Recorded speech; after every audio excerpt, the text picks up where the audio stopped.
Mga kaboxing, this is Boy Kalawang TV.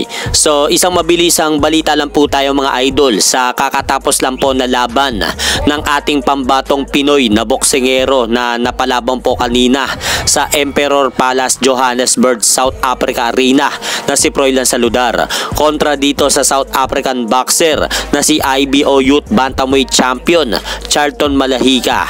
Dahil sa kakatapos lang po na laban na yan mga idol, bad news po dahil tinalo po ng South African boxer ang ating kababayan na si Froilan Saludar sa pamamagitan po ng 4th round technical knockout matapos nga pong bugbugin ang ating kababayan sa kanilang naganap na laban kanina ng South African boxer upang ipahinto na ng referee ang kanilang laban sa ika-4 na bahagi ng round.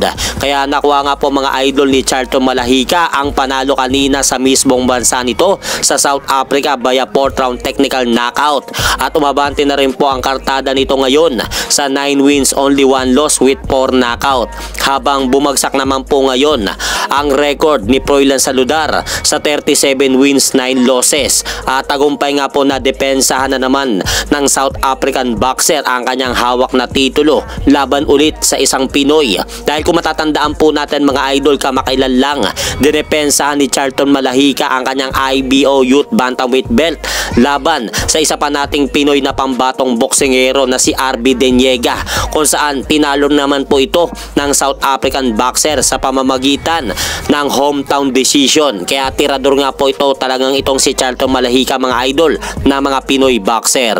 At hanggang dito na lang po muna ang aking update sa mga ganapan sa mundo ng boxing. At syempre mga idol, huwag nyo rin pong kalimutan, pakisuportahan nyo naman po muna ang ating munting channel. Maraming salamat po.